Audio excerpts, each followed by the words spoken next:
Okay, Yeah. this is the second part of the talk 46, and we are talking about the uh, uh, how to get rid of the lectin Mhm. from inside the beans. And the law suggests when we are cooking the beans, in the middle of cooking, use water to rinse them and then cook again. And then to the point that the beans so dissolved, they're already dissolved. And but we're not sure if this is a way to get rid of lectin, but this is an effective way to get rid of the gas. Okay. Yeah. Also, Oslin, you mentioned about tomato. And can you tell Mhm. everyone what's happened to tomato? Right. So when it comes to tomatoes, the lectin is actually located in the skin and in the seeds. So if you tend to be someone who's sensitive to it, because they speak about the fact of your tummy area having the weight and the fact that you can't lose weight and everything, that's one of the effects of the lectin. So if you were to remove the seed and the skin, that would stop that from happening to you because that's where the lectin is located. And Yeah, as they said, if you look at Italians who use a lot of tomatoes and stuff like that, they tend to not use the seeds and the skin, and they don't tend to have a problem based from lectin from tomatoes. yeah. We are talking about joint pain. Those people have pain in the body, and they advise don't take tomato. Mm. Yeah, but anyway, try it if it Mm. helps. Because arthritis and joint pain, they usually say nightshade Yeah, vegetable are, yeah. to be avoided. Some people, it works well for them. Other people, they don't like. I think it's just your makeup as well, because there are people that are of age, but they don't get joint pain like that. But if you notice, they will eat those things. So, like we were saying before, we got to be aware of our blood types and different things as well. But there is research that I've been looking at for quite some years now, which basically says that the nightshades are to be avoided. That's your peppers, sweet peppers, aubergine, that kind of veg. Eggplant. That's the one, aubergine eggplant. Yeah. Yeah, that's why I mentioned about vinaigrette. Vinaigrette food with vinaigrette are not suitable for those people they have developmental disorder, including ADHD, autism, learning disability, Asperger, um, uh, As Asperger, and especially those who have developmental disorder are not suitable to eat food with vinaigrette. Okay. Yes. I have this information here on from Google. It says here removing lectins from beans. It says cooking, especially with wet high heat methods like boiling or stewing Mhm. or soaking in water for several Yeah. hours, can Yeah. inactivate most lectins. Mm. Okay, Yeah. so the information you discovered to get rid of lectin in beans would be soaked for several hours. Mhm. I usually soak mine overnight.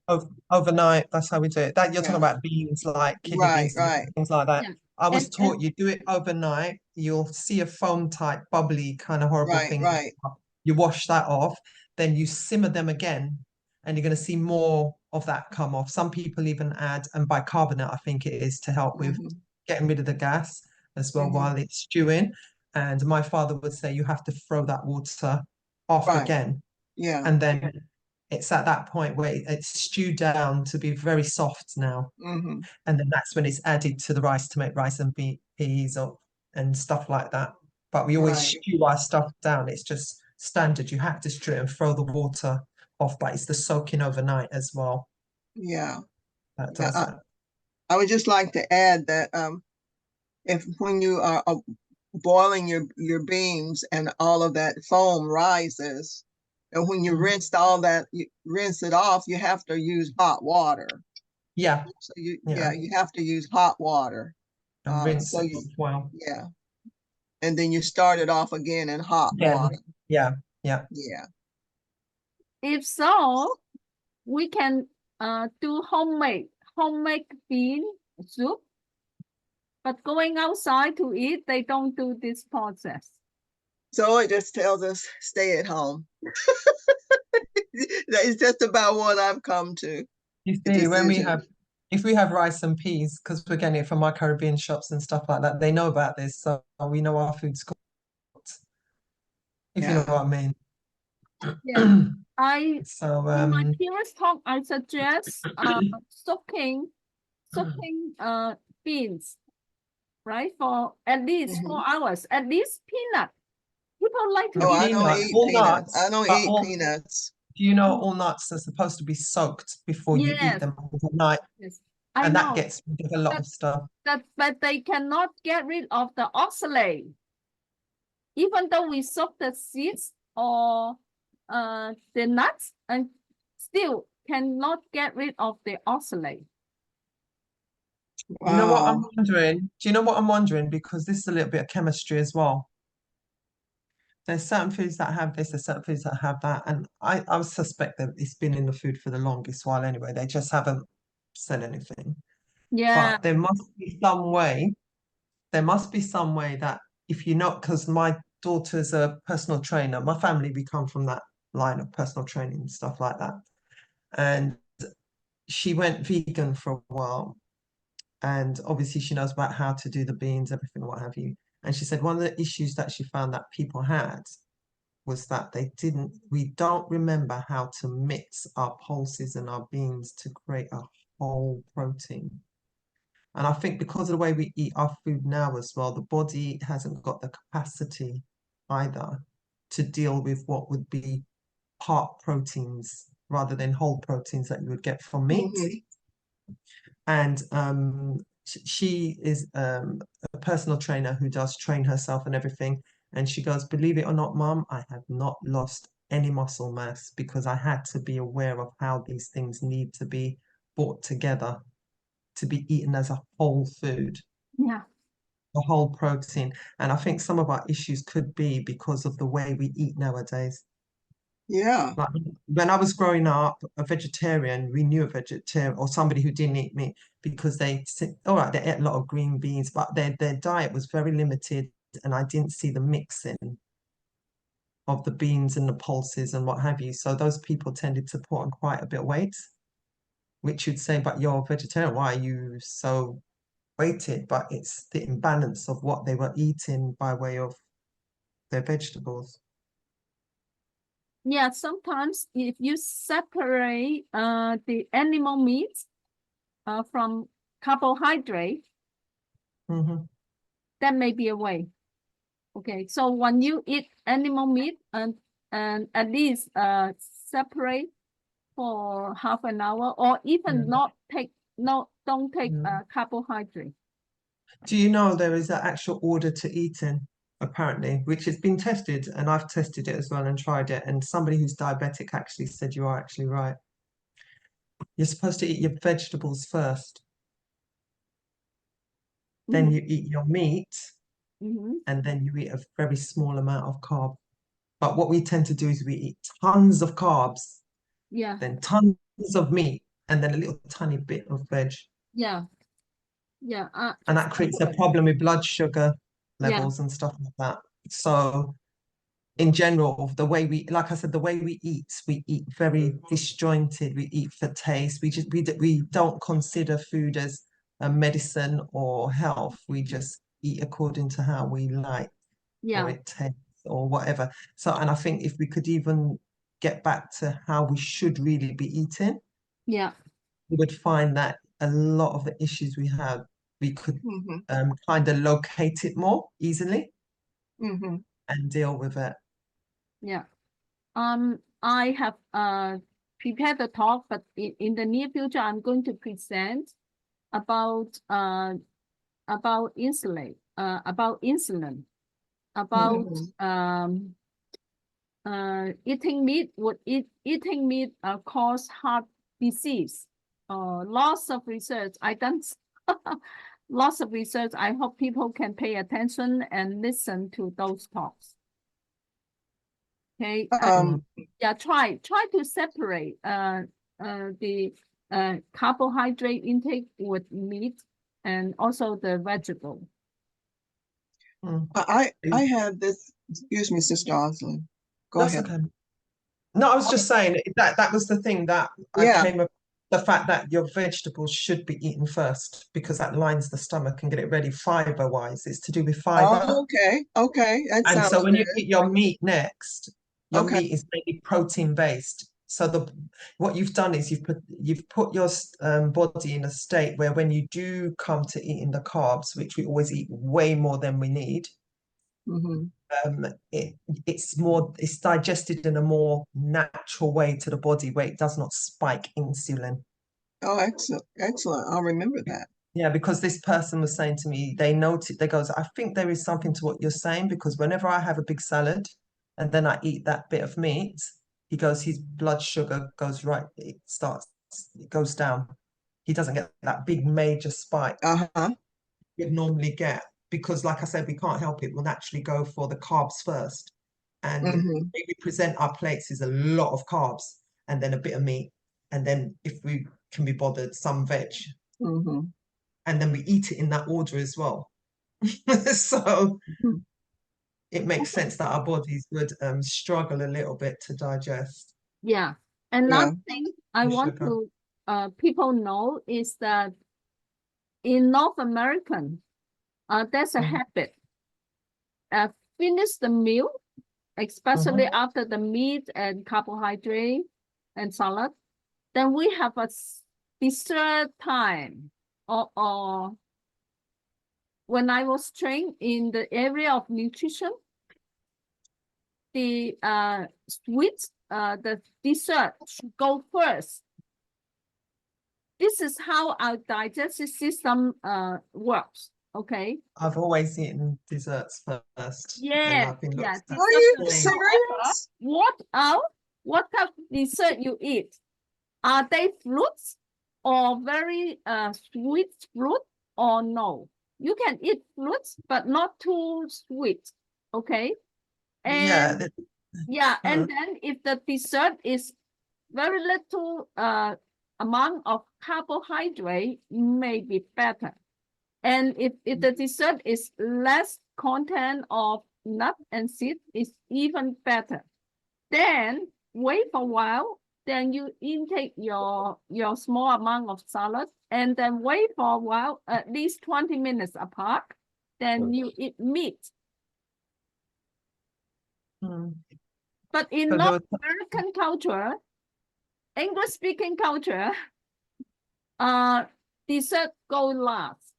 That really that's how damages we would our do it. digestive system. Our enzymes do not work this way. Yeah, the thing is, Wow. it's a very English way to eat as well, because even in school, you have your dinner and then you go and you get your dessert afterwards. Desserts are things that you have at the end. But I've always been somebody who would eat it first, and people would look at me strange, but I listen to my body. My body says, eat that first. And I would, by the time I've eaten that and settled, and then the meal comes and everything, I'm ready to eat because that's what they call the appetizer, the thing that opens your whole appetite. And so if it's not dessert, it will be soup, some kind of soup that you would I tell use. you, if you go to a Chinese restaurant for a banquet, Mhm. or or dim sum, and they serve this dessert at last at the end of the meal. So if I go, I will request, if you give me free dessert, can you serve me now? Yeah, but I've always asked for mine, but I was always looked at as strange because customarily, when you go anywhere, most restaurants, anywhere, apart from if they have the little appetizers and what have you, what will happen is that they will normally give you your dessert afterwards, and that's when everyone wants an ice cream or whatever it is they want, but they want it at the end, something really sweet to finish their dinner. But I find with my children, I never train them that way. So if they had a meal and they were satisfied, they would never think of eating a sweet. So that's how I measured whether I had fed them properly. Wonderful. all of that. You know what I mean? But I think it's just awareness and consciousness of how you eat. I mean, growing up, like I said, my mother, she would take us, she would get herbs, she would get all kinds of stuff. She goes back home. You wake up in the morning, you go in the front yard, and you pick a few bushes and you boil it. You drink that, and you go to school. And you may have something they call the penny bread that you have throughout the day.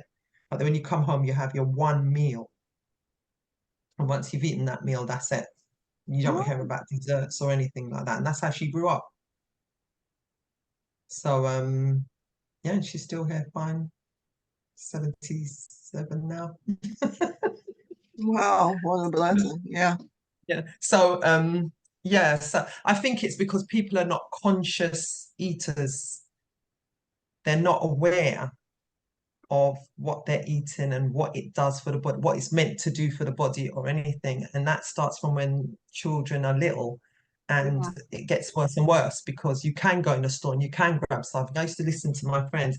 Oh, what do you want, babes? Do you want some fish and chips? Do you want sausage bangers and chips? Do you want it? And I'm like, and then when she serves it, I look at it and the children are struggling to eat it. Now I'm the opposite.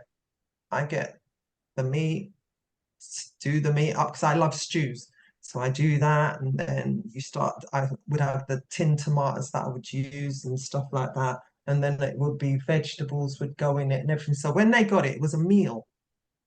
If I wanted to even put rice and then put the stew on top, and my Mhm. children go backwards and forwards for seconds and thirds and what have you. And then I realized the food is hollow. And that's when I went organic. Mhm. Do you see what I mean? People say, oh, my children don't eat mine, couldn't get enough. That was the problem. So Mhm. then I went organic, and that's when it began to balance. And Mhm. then one day I was, after about a month or so, or what have you, of using the vegetables and what have you, I was sitting there and they'd eaten. I said, oh, do you want more? And they goes, no, Mum, I'm fine. And I realized at that moment they were getting the right amount of nutrition, so they didn't have to keep Mhm. eating and Mhm. eating and eating and eating. But I was giving them proper food, but that's a testimony to how hollow nutritionally the foods are that they just put in the supermarkets. Yeah. Well, we can't utilize it. We can't metabolize that food.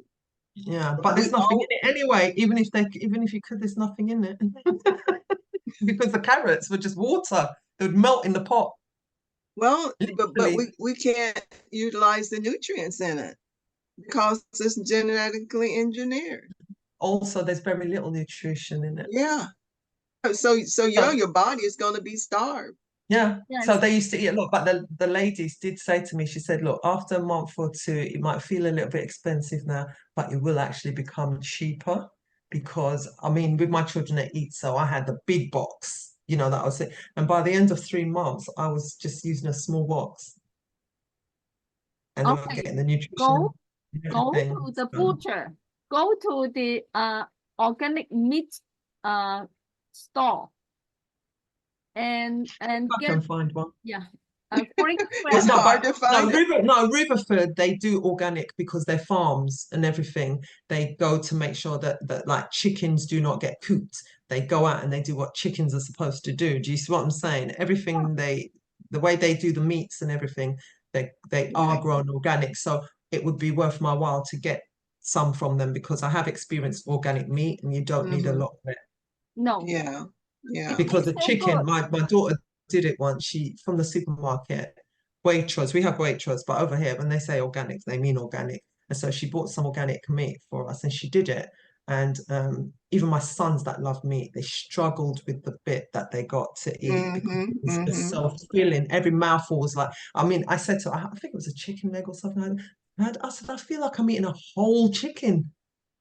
And Mhm. you couldn't finish the bits that she gave us. So I understand that it would be worth to buy like a whole chicken leg Mhm. and then just cook that and Mhm. distribute it and just let everybody eat that and they will Mhm. know that they've had their quota of protein. Yeah, Mhm. yeah. Okay. Yeah. Wonderful. In my later talk, if Father will, I will Mhm. talk about similar thing. Yeah, similar thing to I agree with you, Osman, very much, because you kind of introducing the audience some of the content I'm going to present. Okay. Uh, I so did on the say right that I'm well researched when it comes to food, especially because you have to know what you're eating Yeah, and what Yeah. you're doing. with things. So even herbs, I always make sure that it's an organic source that I'm getting it from, because Yeah. that will always reduce the risk. Because if they constantly keep putting the pesticides and stuff, like you said, the vegetation has to adapt to be able to survive. yeah, So Mhm. that's the only way I can see out of that. Do you see what I'm saying? So just go Mhm. organic, trusted sources and things like that. So yeah. So we Yeah. have to do our homework, go to find butcher shop, or contact the farm where to get the Yeah. organic egg, where to get the organic chicken, organic turkey, organic lamb, goat, beef. And we can buy some organic organs too. Okay. Yeah, Oh, pay I love attention to organs. my talk. If Father will, I have tons of information, want to help your body become healthy and get rid of all those sicknesses. Okay, Yeah. now it's time for prayer. I guess I'm going to let me see. Turn off the recording. We can have some private talk and finish the recording. How to finish the recording?